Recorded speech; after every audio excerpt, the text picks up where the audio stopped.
तो सब शांत हो जाते थे। यानी मोदी पर किसी का भरोसा नहीं था। मोदी के कार्यकलापों से जो गुजरात में वो कर रहे थे, या 2002 से लेकर के आगे जितनी राजनीति वो कर चुके थे, उसमें किसी को भरोसा नहीं था, किसी भारत स्वाभिमानियों को भरोसा नहीं था। राजीव दीक्षित द्वारा खड़े संगठन को बिल्कुल ही भरोसा नरेंद्र मोदी पर नहीं था। लेकिन रामदेव के नाते लोग चुप हो जाते थे। लेकिन इस हद तक नरेंद्र मोदी जाएंगे, इतनी घटिया राजनीति करेंगे, इतना खुलकर अत्याचार, दमन, मतलब क्या नहीं कर रहे हैं, ये करेंगे, इसका अंदाजा तो उस समय किसी को भी नहीं था। कोई सपने में सोच भी नहीं सकता था। आज राजनीति क्या हो गई है? आपने देखा कि कांग्रेस का अधिवेशन होने वाला है छत्तीसगढ़ में। उसके पहले कांग्रेस के नेताओं पर ईडी के छापे पड़ रहे हैं। छापे पड़ने चाहिए अडानी पर, और छापे पड़ रहे हैं कांग्रेसी नेताओं पर।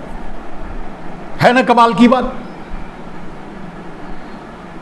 राजनीति को देश की जिन संस्थाओं के कंधे पर देश के लोकतंत्र को चलाने की जिम्मेदारी थी, उसका इस्तेमाल नरेंद्र मोदी अपनी राजनीति चलाने के लिए कर रहे हैं।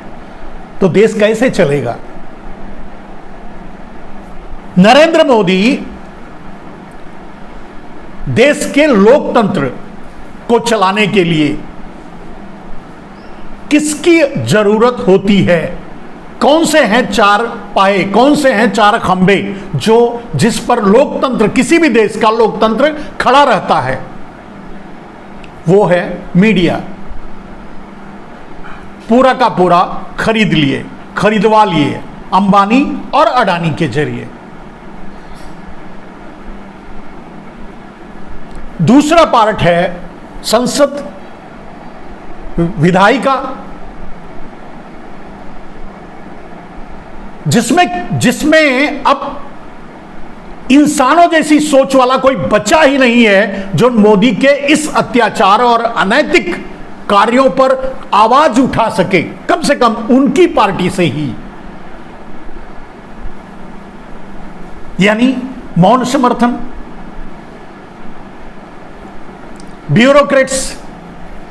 ब्यूरोक्रेसी, प्रशासन, तीसरा खंभा, वो डंडा लेकर के पीछे पड़ा है। नरेंद्र मोदी उंगली कर देते हैं, वहां पहुंच जाती है ईडी, सीबीआई, आईटी। क्या ये ऐसे ही सरकार चलाई जाती है, या ऐसे ही इसके पहले चाहे जिसकी भी सरकार रही हो ऐसे ही चलाई जाती रही है?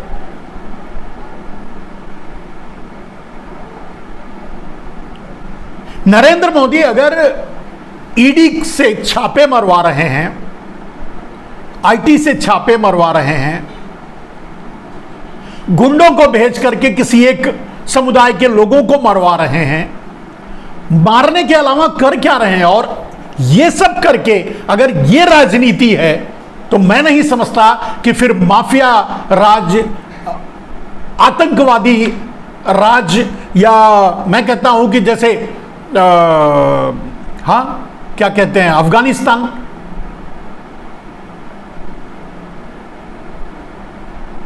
कहां है उससे हटके?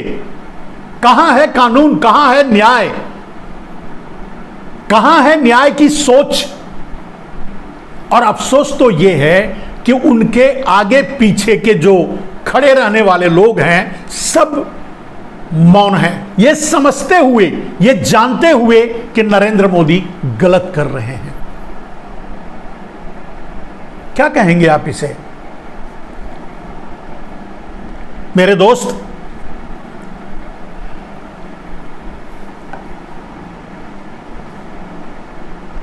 इस देश में यही होता रहा है। हजारों साल से ऐसा ही होता रहा है।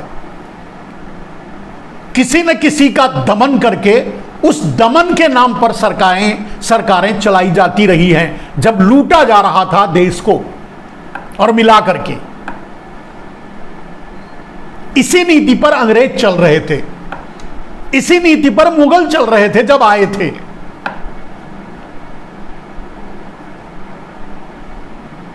आपको इस समय किसी औरंगजेब,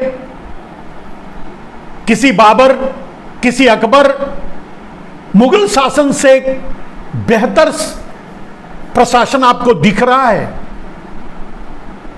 या जॉर्ज 1 2 3 4 5 पंचम तक 200 साल तक, 250 साल, 300 साल जो अराजकता, जो लूट, जो खसोट जो चल रहा था भारत में, अंग्रेज जो लूट रहे थे देश को, उससे हटकर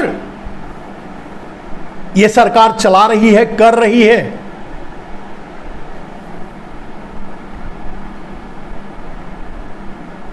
ये किस अदालत में पास हुआ कि किसी दो आदमी को पकड़कर जिंदा जला दो, कोई बोलो मत। हर चीज की हद होती है, और जब वो हद, कहते हैं ना कि बिल्ली, मैंने ये घटनाएं मैंने आंखों से भी देखा है, अपनी आंखों से भी देखा है कि कुछ कुत्ते बिल्ली का पीछा करते हुए, भौं भौं करते उसके पीछे पड़ जाते हैं। बिल्ली भागती है, भागते भागते एक ऐसी जगह पहुंचती है जहां उसको आगे जाने की जगह नहीं होती।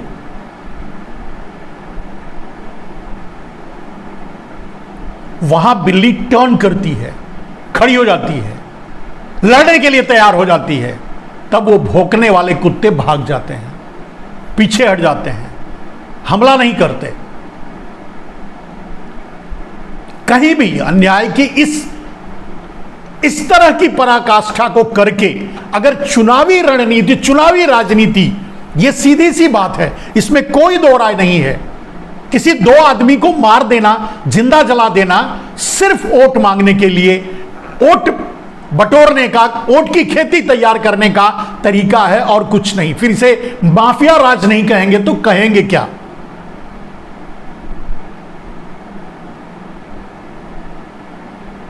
दो जिंदा इंसान, मैं नहीं बोल रहा हूं कि वो मुसलमान और हिंदू, दो जिंदा इंसानों को जिंदा जला दिया जाता है,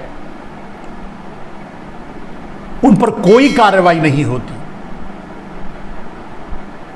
आगे चलकर वो मंत्री बनेंगे भारतीय जनता पार्टी में। अगर ये सरकार है, अगर इसी को सरकार चलाना कहते हैं, अगर इसी को न्याय कहते हैं, तो मैं नहीं जानता फिर